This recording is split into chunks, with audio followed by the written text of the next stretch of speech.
I'll take them boys on. Fort Bend County officials confirmed that Beverley was All right. We got a little special one for y'all. For those that don't know, yesterday, my boy Pat Bell, they said he choked and beat his sister. arrested on a felony charge of family violence assault. We stick with our guys till there's a reason not to. As I understand it now, yes, we will have Pat's back. You know, there's a moment in every athlete's career where you can see the plot starting to shift. Sometimes it's an injury, sometimes it's age catching up. But for Patrick Beverley, the moment everything started to unravel might have happened in the early morning hours of November 14th at a home in Fort Bend County, Texas. And what went down that night? Well, it's worse than anything we saw from him on an NBA court. We're talking about a felony assault arrest involving his own sister. Accusations that include choking, physical violence, and threats. This is the story of how one of the NBA's most notorious defenders went from annoying NBA superstars to facing serious prison time. And trust me, by the end of this video, you'll understand why. Look at that face, bro. That's he did it, bro. He did it. Oh God, he did it. You can tell a person did the crime by their mugshot, bro. He did that, and he did it without a care in the world, bro. I'm convinced. This might be the final chapter in one of the most controversial careers in recent NBA history. So I want to give you guys a brief trigger warning because the contents of this video are a little graphic. So if you're easily triggered by these types of events, this is your opportunity. I'm giving up follows me or on my notifications.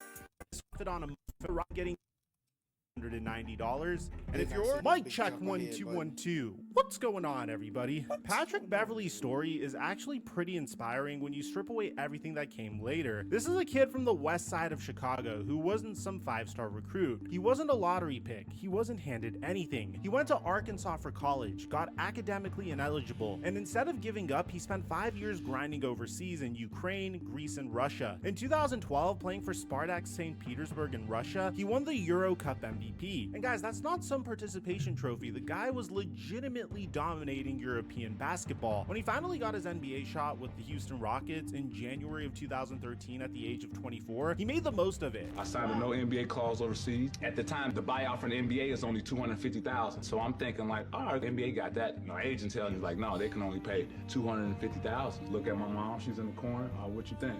She pulls out checkbook, literally gives the check to the Russian team, and I was able to leave. Over his 12-year NBA career, Beverley averaged 8.3 points, 4.1 rebounds, and 3.4 assists per game. Now, those aren't all-star numbers, but here's what matters. He made 3 All-NBA defensive teams, including first team in 2017. He also won the Skills Challenge in 2015. For a guy who was the 42nd pick in the 2009 NBA draft and didn't even make the NBA until 4 years later, that's a hell of an achievement. His whole identity became about defense, about intensity, about being that guy who would dive for every loose ball and be that annoying guy to get under the skin of opposing superstars. He called himself Mr. 94 feet because he'd guard you full court, all game, no breaks. Some people loved it. They saw a hard-working underdog who maximized every ounce of his talent. Other people, they saw something else entirely. They saw a guy whose hustle crossed the line into reckless, whose intensity looked more like dirty play, and whose confidence bordered on delusion. And honestly, both groups had a point. April 24, 2013, that's the date that changed Patrick Beverley's reputation forever. The Houston Rockets were playing the Oklahoma City Thunder in the first round of the playoffs. Game 2, the Thunder had Westbrook and Durant. They were title contenders. Westbrook was going to call a timeout on the sideline when Beverley lunged for the ball, making contact with Westbrook's knee just as the whistle was blowing. Now, was it technically a dirty play? Most people would say no. Guys make plays like that all the time, trying to catch the ball handler slipping during a timeout call. But was it reckless? Absolutely. The odds of getting that steal was basically zero, and the risk of injury was high, and the result altered NBA history. Russell Westbrook tore his lateral meniscus. He missed the rest of the playoffs. The Thunder, who were legitimate championship contenders, got bounced in the second round by Memphis. Westbrook's career was never quite the same after that injury. Beverley defended himself, saying, "I don't go out and try to hurt anybody. I try to make a play on the ball." And you know what? I actually believe him. I don't think he was was intentionally trying to injure Westbrook. But intention doesn't erase the impact. That play earned him a permanent enemy in Westbrook and a reputation around the league as someone who played on the edge of control. The beef between those two lasted for years. In 2018, Westbrook was doing the Rock the Baby celebration after scoring on Beverley, mocking him. Later that same game, Beverley dove at Westbrook's knees on a loose ball, and you could see Westbrook was furious, thinking that Beverley was trying to hurt him again. They had to be separated. It got so heated that the police actually had to come on the court because the situation was escalating. And then there was the trash talk. Westbrook famously said about Beverley, Bev trick y'all, man, like he play defense. He don't guard nobody, man, just running around doing nothing. The whole thing was messy, personal, and it defined a big chunk of both of their careers. But the Westbrook situation wasn't isolated. Throughout his career, Beverley kept finding himself in controversial situations. He'd get into it with Chris Paul, he'd jaw with KD, he'd get technicals for overly aggressive play. And look, in small doses, that intensity is what made him valuable. Teams loved having that bulldog mentality, that guy who would do the dirty work. The Clippers made their first ever Western Conference Finals with Beverley on the team. The Timberwolves had their best season in years with him providing veteran leadership. But there's a fine line between being intense and being out of control, and the more time went on, the more it seemed like Beverley was losing track of where that line was. May 2nd, 2024, that's the last time Patrick Beverley played in an NBA game. He was with the Milwaukee Bucks. They were getting blown out by the Indiana Pacers in the playoffs. The game was basically over, and in the final minutes, Beverley threw a basketball at a female Pacers fan, hitting her in the head. Then he asked another fan for the ball back, and when he got it, he whipped it at that fan too.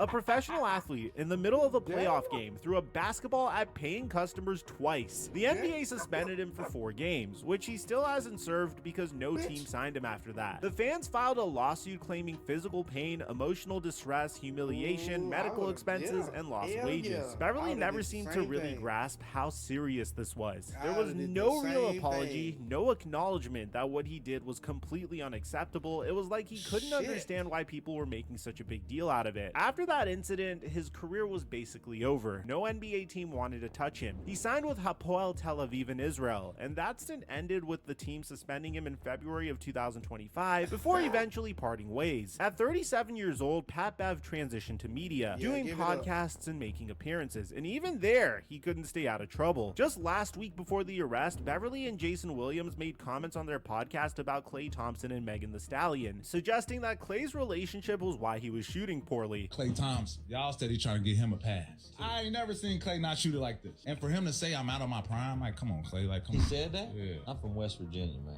I've been taught a lot by some old folks. It only takes one to drag a battleship across the desert. That's how powerful it is.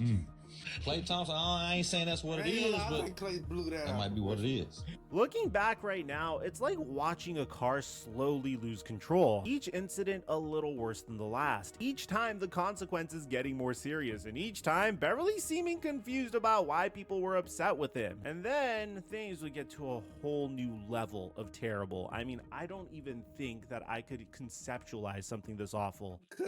On Thursday morning, November 14th, around 3:50 a.m. at a house in Fort Bend County, Texas, one of the most deeply disturbing incidents that I personally ever heard occurred. According to the police report, Patrick Beverley's sister, who is a minor, snuck out of the house in the middle of the night to see her boyfriend, an 18-year-old named Aiden Hildebrand, at a nearby park. When she got home, her mother Lisa was awake and waiting. Lisa told her daughter to go to her room, then instructed her to call her boyfriend and tell him to come pick her up. When the boyfriend arrived, Lisa had him come inside the house, and then she called Patrick Beverley to come over. This is where things allegedly got violent. According to the sister's account to the police, Beverley scolded her, then grabbed her by the neck with both hands and picked her up off the ground by her neck, lifting her feet off the floor. She told officers that his grip on her neck made her feel pain, like she was losing oxygen and couldn't breathe. She said this lasted about 20 and 30 seconds. Let's pause here for a second because if it lasted that long, girl, you wouldn't remember that shit. You would have been assed out. What do you mean? 20 to 30 seconds of not being able to breathe is an eternity. I mean, take a moment, pause this video, and try to not breathe for 20 to 30 seconds. Now, couple that with the adrenaline that is going through your body and how fast your heart is beating from the fact that you're in this life or death situation, and that's a long time to be choking someone, especially your own teenage sister. But according to the affidavit, it gets worse. The sister stated that Beverley then took her out of the bedroom by the neck and slammed her body against the walls of an open room area. Then he allegedly laid her on the sofa, stood on top of her, and punched her approximately 1 time in her left eye with a closed fist. The sister also claimed that during this, Beverley made a comment that he would be the family relative to end her life. After that, the boyfriend was told to leave, and Beverley— Okay, I didn't know about all that, bro. What I've been seeing on TikTok was that he just choked for the boyfriend, But followed him out. When Beverley came back, the boyfriend called the police. When officers arrived, they documented their findings. There were visible markings on the sister's neck, and there were pediculi in the whites of her eyes. For those of you who don't know, pediculi are basically tiny red dots that appear when blood vessels break, and they're a classic sign of strangulation. Beverley was arrested and charged with assault of a family or household member, impeding breath or circulation, which is a third-degree felony in Texas. He posted a $40,000 bond and was released. Now, Beverly's side of the story is obviously different. His attorney, Leticia Quinones Hollins, released a statement saying Patrick Beverley has no criminal record. He cares deeply about his little sister, a young lady, a minor. Given that when he unexpectedly found her alone in the home with an 18-year-old man in the middle of the night, he was understandably concerned, as any brother would be about his sister. However, we don't believe what followed happened the way it's been described, and we look forward to the opportunity to address that in court. Beverley himself took to Twitter posting, "Please don't believe everything you see on the internet. Hope all is well," with a prayer hands emoji. He later posted, "Y'all pray for the fam, heart, love," with a family photo. So his defense seems to be, yes, I came over because my mom called me about my minor sister being with an 18-year-old guy in the middle of the night. Yes, I was concerned, but no, what happened next isn't what they're claiming. Here's my issue with that defense. There's physical evidence. The markings on her neck, the pediculi in her eyes, those don't lie. You don't get those marks from a calm conversation. You get those from someone's hands around your throat, cutting off blood flow. The police documented that evidence. That's not what the internet says. That's what medical evidence shows. And look, I get it. Finding out your teenage sister snuck out to meet an 18-year-old guy in the middle of the night, that's a situation that would make any big brother upset, and I have a little sister. But there's being upset, and then there's allegedly choking someone for 30 seconds, slamming them into walls, and punching them in the face. Those are two completely different things. So what's Patrick Beverley actually facing here? In Texas, assault on a family or household member that impedes breath or circulation is classified as a third-degree felony. If convicted, he's looking at anywhere from 2 to 10 years in prison and a fine of up to $10,000. Now, here's where it gets interesting. Beverley has no prior criminal record. This is his first offense. So, in theory, he could potentially get probation instead of prison time, especially if he reaches a plea deal. First-time offenders in Texas often get more lenient sentences, especially if they complete anger management classes, counseling, that kind of thing. But there are a few factors working against him. First, the physical evidence is strong. Second, this is a strangulation case, and courts take those very seriously because of how dangerous they are. Third, there's the death threat allegation, that he said he'd be the one to kill her. And fourth, even though he has no criminal record, he does have a documented pattern of violent and aggressive behavior. His NBA suspensions, the Pacers fan incident, all of that can potentially be brought up to show a pattern. There's also the civil side of this. Even if criminal charges get reduced or dismissed, the sister could potentially file a civil lawsuit against him. The Pacers fans had already filed one over the basketball incident, claiming physical and emotional damages. A family member who allegedly got choked and punched? That's an even stronger civil case. You know what's crazy? Pat Bev's whole identity was built on being tough, being physical, being that guy who would do whatever it takes. And for a while, that worked for him in basketball. Teams value that intensity.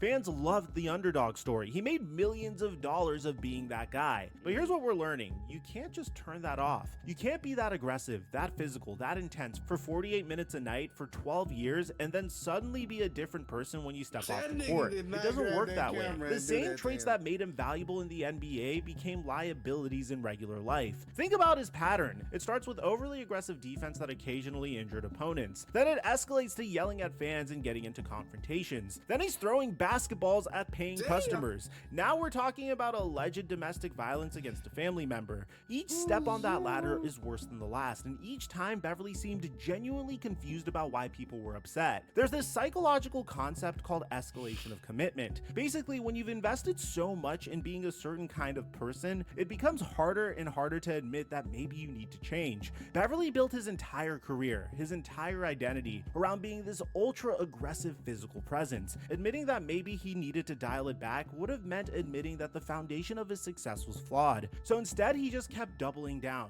kept pushing further, kept insisting everyone else was being too sensitive, until allegedly choking his own sister. Now, you know what gets lost in all of this? There's a teenage girl who, according to the allegations, got choked, slammed into walls, and punched by somebody who's supposed to protect her. That's traumatic. That's the kind of thing that stays with someone. Even if we take Beverly's side and assume his intentions were good, that he was genuinely just trying to protect his sister from a situation he thought was dangerous, the alleged methods were completely unacceptable. You can't just put your hands around someone's throat for 30 seconds. You can't punch them in the face. That's not protection. That's abuse. And if those allegations are true, his sister is going to carry that trauma for a very long time. There's also his mother, who was there and witnessed whatever happened. There's the boyfriend who saw his girlfriend get assaulted.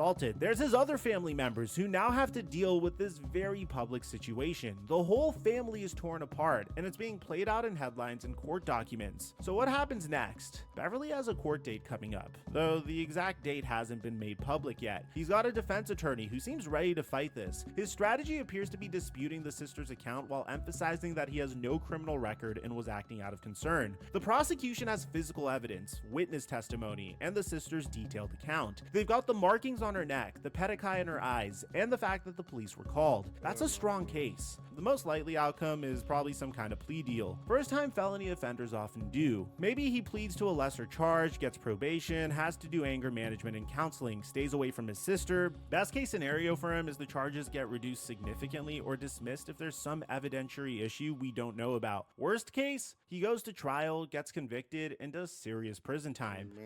But here's the thing, regardless of what happens legally, Pat Bev's reputation is done. Any chance he had of an NBA comeback is gone. His media career is going to go on hiatus for a little bit. Teams aren't going to want to associate with someone facing domestic violence charges. Podcasts aren't going to want him as a guest. Sponsors definitely aren't touching him. He's 37 years old. He hasn't played in the NBA since May of 2024, and now he's got a felony charge hanging over him. Even if he avoids prison, his basketball career is over. His media career is probably over. He's going to always be known as the guy who allegedly choked his sister. That's his legacy now. Pat Bev's story is ultimately a cautionary tale about unchecked aggression, about what happens when the traits that make you successful in one arena become destructive in every other part of your life, about refusing to change even when all the warning signs are flashing red. From 2013 to 2014, we watched him go from scrappy underdog to a controversial figure to someone who threw basketballs at fans to now allegedly committing felony assault against a family member. Every step was a little worse. Every time people said,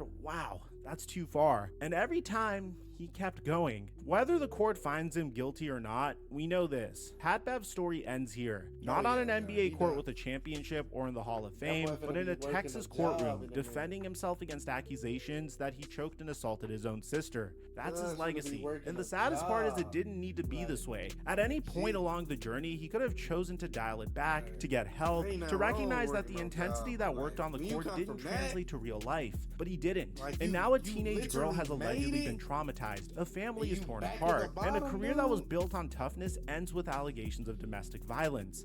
That's not tough.